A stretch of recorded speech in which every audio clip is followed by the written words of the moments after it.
1 minute lang, no?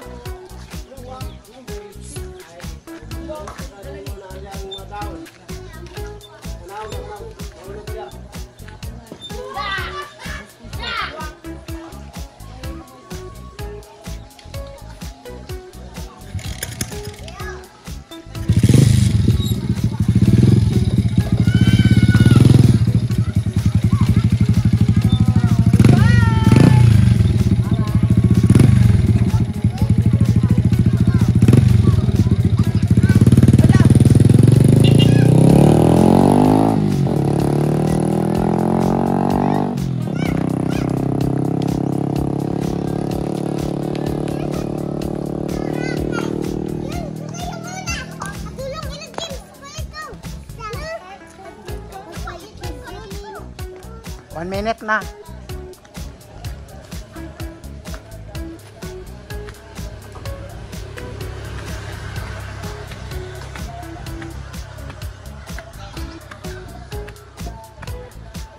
Hi! Welcome to the House of MK.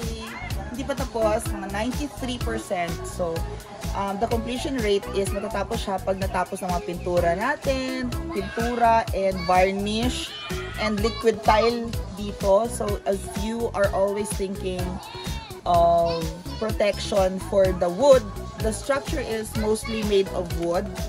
90% wood. We have 10% of cement and metal and iron for support. Pero, kung naisip ninyo na uulan-ulan, tas malagta ang wood, we of course thought of possible solution for that. So we have varnish, we have liquid tile protection, and paint, rubberized paint to protect the wood, to make the wood last longer for 5 to 10 years or even 15 years or more. So check it out, this is the deck. Okay, so we're here. Pardon me. Ayan, meron tayong temporary na payong-payong lang dyan. Okay. And these are our solar lights. Para pag gabi, medyo maganda. Ano ito yung solar? Ito yung mga solar lights natin. So, sa loob, medyo ano pa yung sa loob natin. Mga solar natin. So, dito lang guys, ito na ang natapos.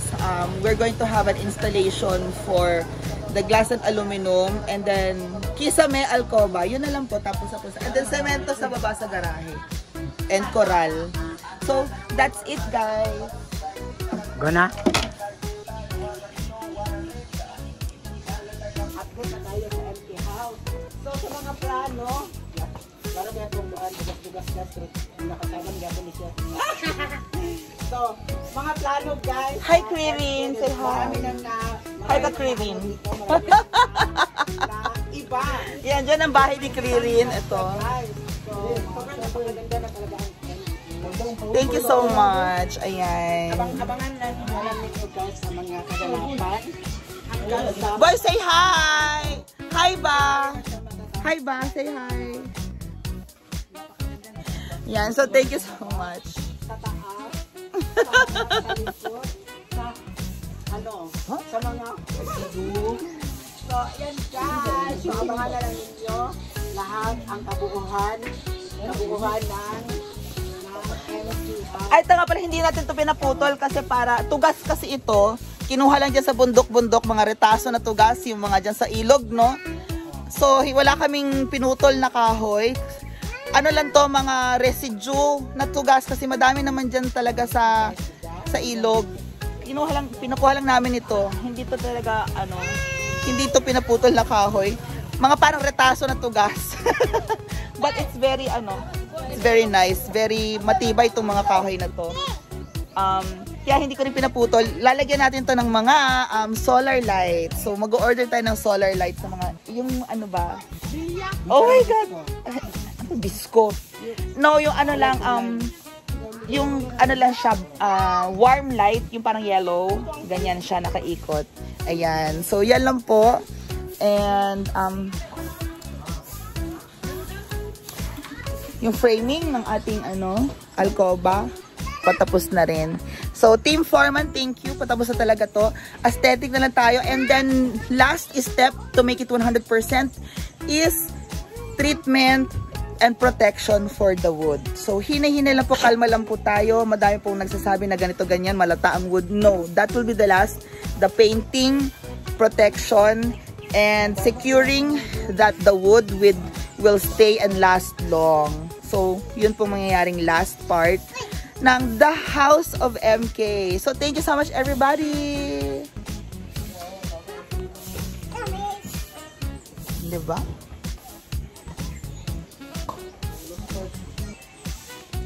Ha? Saan man nonon?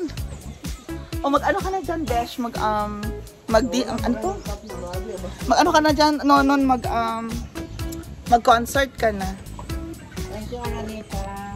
So, dito pa sa baba, ano din yan. So, makikita nyo. Kaya medyo itim na rin po yung mga poste kasi meron na po siyang, napinturahan na siya ng solinum.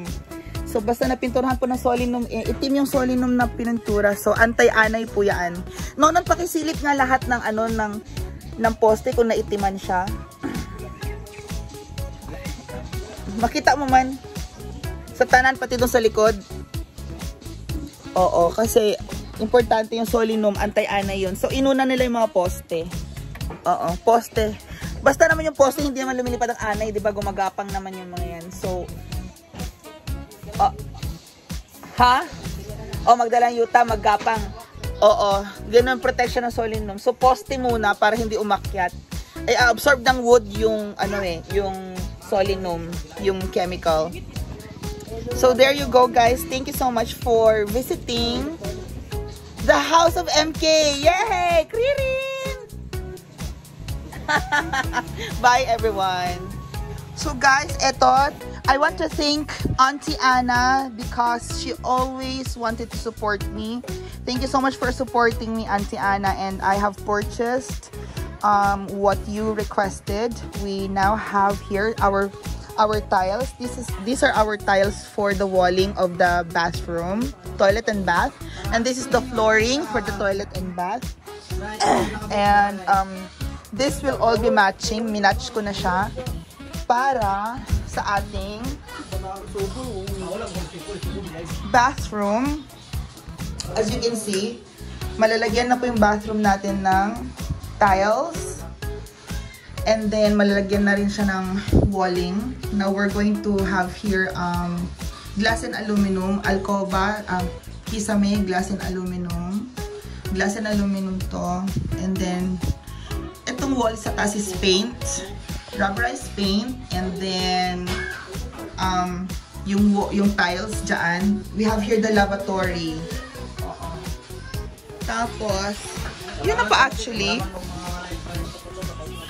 And then now we're going to have grinder preparation for the protection. Pag malinis na po lahat to, preparation na po ng protection, application ng varnish, application ng rubberized paint, application ng liquid tile to protect the wood. And of course, number 1 is solinum. Solinum, anti-anay. So, thank you so much, everybody. Bye-bye. Thank you so much, Foreman. At yung mga natira para sa hagdanan, ginawa mong table. Team Foreman. Okay. Thank you. Bye-bye.